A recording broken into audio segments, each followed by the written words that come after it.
किराएदार बेटा। उठ जा नालायक, सुबह के 8 बजने को है। तुझे एग्जाम नहीं देना क्या? थोड़ी देर और सोने दीजिए ना पापा। तू उठता या फिर मैं तेरे ऊपर पानी फेंकूं?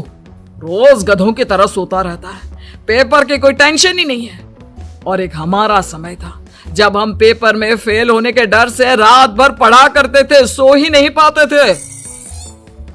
तो क्या अब आप उसका बदला मुझसे लेंगे? मैं 15 मिनट बाद उठ जाऊंगा, आप प्लीज जाइए, मुझे डिस्टर्ब मत कीजिए। इतना कहकर रौनक रजाई ढककर फिर से सो जाता है। तू ऐसे नहीं मानेगा, रुक मैं अभी पानी लेकर आता हूँ। बस फिर क्या था, इतना कहकर वो भागते हुए बाथरूम में जाते हैं और पानी की एक बड़ी सी बाल्टी लाकर रौनक के ऊपर फेंक देते हैं। पानी पड़ते ही रौनक झट से उठ जाता है। ये आपने क्या किया पापा? अब तू उठेगा नहीं तो यही करना पड़ेगा ना। वैसे थैंक्स डैड, आपके कारण ना अब मुझे नहाने की भी जरूरत नहीं पड़ेगी। चलिए अब आप माँ से बोलकर मेरे कपड़े निकलवा दीजिए, तब तक मैं ब्रश कर लेता हूँ। वैसे कल ना आप एक काम और करना, नहलाने के साथ साथ मुझे ब्रश भी करवा देना। ये ब्रश करने में ना मुझे बहुत आलस आता है। रौनक की बातों से अरविंद का मुंह खुला का खुला रह जाता है। वो अपनी पत्नी कमला के पास जाता है और रौनक की हरकतों के बारे में बताता है, जिसे सुन उसकी पत्नी हंसने लगती है। तुम अपने बेटे को समझाने के बजाय हंस रही हो। रौनक बच्चा है, धीरे धीरे सुधर जाएगा, आप क्यों उसके पीछे पड़े रहते हो? अभी नहीं सुधरेगा तो कब सुधरेगा? 10वीं क्लास में है रौनक, वो अब कोई बच्चा नहीं रहा। अरविंद की इतना बोलते ही वहाँ रौनक भी आ जाता है।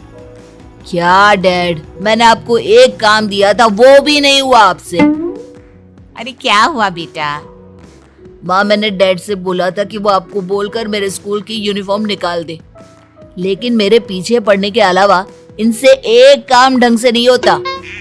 देख रही हो कमला, देख रही हो अपने लाडले को? अरे आप चुप रहिए जी। चलो बेटा, मैं तुम्हें कपड़े निकाल कर दे देती हूँ। बस ऐसे ही साल पर साल बीतते जाते हैं, लेकिन रौनक के रवैये में कोई बदलाव नहीं आता। वो पहले से भी ज्यादा आलसी और पूरी तरह अपने माता पिता पर निर्भर हो जाता है। 2 साल बाद पता नहीं कहाँ गायब रहता है पूरे दिन, अब तक तो आ जाना चाहिए था। अरे आप इतनी फिक्र क्यों कर रहे हैं उसकी? दोस्तों के साथ खेल रहा होगा, आ जाएगा अभी। ये कोई टाइम है खेलने का? 10 बजने वाले हैं, इतनी रात में कौन खेलता है? कमला कुछ कहती उससे पहले ही रौनक वहाँ आ जाता है। मम्मी जल्दी से खाना लगा दो, बहुत भूख लग रही है। तुम्हें तब तक खाना नहीं मिलेगा जब तक तुम बता नहीं देते कि इतनी रात गए कहाँ से आ रहे हो। ओ प्लीज डैड, अब आप एसी पे प्रद्युमन बनकर मेरे सर पर बंदूक लेकर मत बैठ जाना। अपनी फालतू की बकवास बंद कर और बता कहाँ से आ रहा है। माँ अब समझाइए ना डैड को। बता देना बेटा, इनको भी तसल्ली हो जाएगी। आप बोल रही हैं तो बता देता हूँ, मैं दोस्तों के साथ मूवी देखने गया था, इसलिए देर हो गई। तो इन सब चीजों में मेरे पैसे उड़ाता है। कभी 1 रुपया कमाने के बारे में सोचा है तूने? जब देखो हवा की तरह पैसे उड़ाता रहता है। माँ अब आप इन्हें चुप करा दीजिए, वरना ना मुझे गुस्सा आ जाएगा। अच्छा क्या कर लेगा? बता ना क्या कर लेगा तू? वैसे बात तो ठीक ही है, मैं कर ही क्या सकता हूँ। पैसे तो फिर भी मैं आपसे ही मांगूंगा ना। चलिए अब ये सब बात छोड़िए और मम्मी मेरे लिए खाना लगा दीजिए। अभी लगा देती हूँ बेटा। मैं बता रहा हूँ कमला, एक दिन ये ऐसे ही बिगड़ जाएगा। ओफो, आप क्यों इतना पीछे पड़े रहते हो मेरे बच्चे के? बात की बात में देखेंगे, अभी आप शांति से उसे खाना खाने देंगे। अगले दिन डैडी मुझे 10,000 रुपए चाहिए। हाँ? अब इतने पैसे क्यों चाहिए तुझे? डैड आप बिना सवाल किए कभी पैसे नहीं दे सकते क्या? जब तक तू बताएगा नहीं तुझे पैसे भी नहीं मिलेंगे। अरे अब आप अपने बेटे को पैसे भी नहीं दे सकते? नालायक, तेरी उम्र के लोग नौकरी करते हैं और एक तू है जो नौकरी करने का नाम ही नहीं लेता कभी। आप लोगों के होते हुए भला मैं नौकरी क्यों करूं? अरे हम कब तक पैसे देंगे तुझे? तुझे भी तो अपने पैरों पर खड़ा होना होगा ना। कौन सा उधार के पैरों पर खड़ा हूँ? अपने ही तो पैरों पर खड़ा हूँ मैं। इसी तरह रौनक दिन प्रतिदिन लापरवाह होता जाता है। उसकी लापरवाही को देखते हुए अरविंद और कमला अपने बेटे की शादी कराने का फैसला लेते हैं और 1 महीने के अंदर अंदर ही रौनक की शादी मेघा नाम की लड़की से करा देते हैं। शादी के कुछ दिन बाद, रौनक, मुझे एक अच्छी सी साड़ी चाहिए, आप ला दोगे ना? हाँ, क्यों नहीं। कितने तक की आती है साड़ी? यही करीब 5,000 तक की। तुम चिंता मत करो, मैं आज ही डैडी से पैसे मांगकर तुम्हारे लिए साड़ी ले आऊंगा। आप कब तक ऐसे ही अपने पापा से पैसे मांगते रहेंगे? कोई अच्छी सी नौकरी क्यों नहीं कर लेते आप? अरे डैड के होते हुए मुझे नौकरी करने की जरूरत ही क्या है? पर आप ऐसे कब तक उनसे पैसे मांगते रहेंगे? कुछ आपको अपने दम पर भी तो करना होगा ना। अब तुम भी बाकी लोगों की तरह मुझे ज्ञान देना शुरू मत कर देना। साड़ी चाहिए ना तुम्हें, मिल जाएगी बस। इतना कहकर रौनक अपने पिता से पैसे मांगने चला जाता है। डैडी, मुझे 5,000 रुपया चाहिए। अब 5,000 क्यों चाहिए तुझे? वो मेघा को साड़ी चाहिए थी। अरविंद आगे बिना कुछ कहे चुपचाप उसे पैसे निकाल कर दे देता है।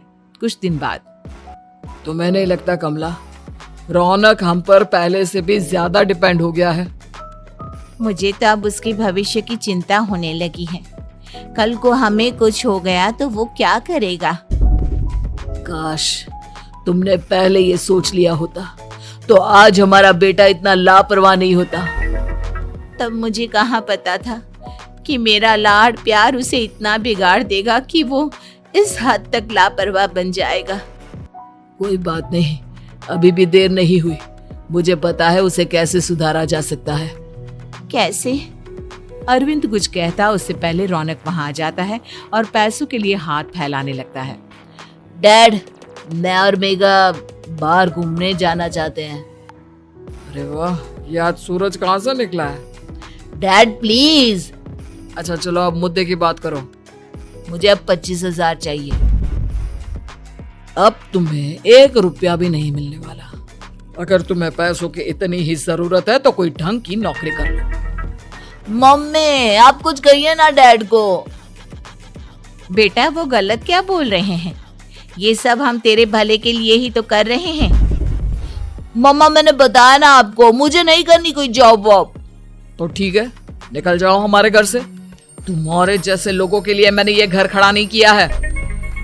जितना ये घर आपका है ना, उतना ही मेरा भी है। मैं कहीं नहीं जाने वाला। जाना तो पड़ेगा ही तुझे, क्योंकि अब मैं तेरा कोई भी खर्चा नहीं उठाने वाला। ठीक है, मत उठाइए मेरा खर्चा, मैं अपने दम पर भी जी सकता हूँ। तो बेशर्मों की तरह अब तक यहाँ क्यों खड़ा है? अपना सामान ले और निकल जाए यहाँ से। रौनक पैर पटकते हुए वहां से चला जाता है। घर से निकालना जरूरी है क्या उसे? बिना पैसों के कौन रखेगा उसे किराए पर? अगर उसका भविष्य सुधारना है तो हमें अपने दिल पर पत्थर रखकर ये कदम उठाना ही होगा।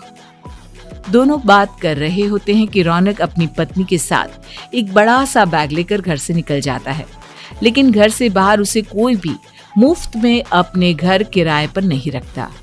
अंत में थक हार कर वो फिर से अपने घर चला जाता है। क्या हुआ? थोड़ी देर पहले तो दहाड़ते हुए घर से निकला था, अब क्या हुआ? नहीं रखा ना किसी ने तुझे किराए पर? डैड प्लीज, मैं कुछ दिनों में कोई अच्छी सी नौकरी शुरू कर दूंगा। आप तब तक तो हमें रख लीजिए प्लीज। सुबह से रात हो चुकी है लेकिन कोई हमें रखने को राजी नहीं है।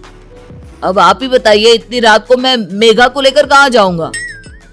ठीक है, बहू की वजह से मैं तुझे घर पर रख रहा हूँ, लेकिन तू इस घर में एक बेटे की नहीं बल्कि एक किराएदार की हैसियत से रहेगा। 3 महीने है तेरे पास। इन 3 महीनों के अंदर अंदर मुझे तेरी पहली तनख्वाह हाथ में चाहिए, समझ गया? पक्का डैड, इन 3 महीनों के अंदर अंदर तो कोई बढ़िया सी नौकरी ढूंढ ही लूंगा मैं। ऐसे ही धीरे धीरे समय बीतने लगता है और अरविंद के दिए 3 महीनों में से 2 महीने बीत चुके होते हैं। पापा जी ने हमें 3 महीने दिए थे, जिसमें से 2 महीने तो बीत चुके हैं। अब ये आखिरी महीना बचा है। अरे तुम चिंता मत करो, आज मेरा ना 2 जगह इंटरव्यू है, दोनों में से कहीं ना कहीं तो जॉब लगी जाएगी। अच्छा, all the best. Raunak interview के लिए निकल जाता है, जिसके बाद शाम में रौनक घर आता है। कैसा गया इंटरव्यू? आपकी नौकरी लगी या नहीं? अरे पहले सांस तो ले लेने दो अच्छे से। बताइए ना, मुझसे तो जरा भी इंतजार नहीं हो रहा है। वो दरअसल बात यह है कि मेरी नौकरी तो लग चुकी है, लेकिन पैसे बहुत कम है। कितने पैसे हैं? 15,000। इतने में अरविंद और कमला मिठाई का डिब्बा लेकर आ जाते हैं। बधाई हो बेटा। हम जानते थे तेरी जॉब जरूर लगेगी। लेकिन मेरी सैलरी बहुत कम है मम्मा। कम है तो क्या हुआ, धीरे धीरे बढ़ जाएगी।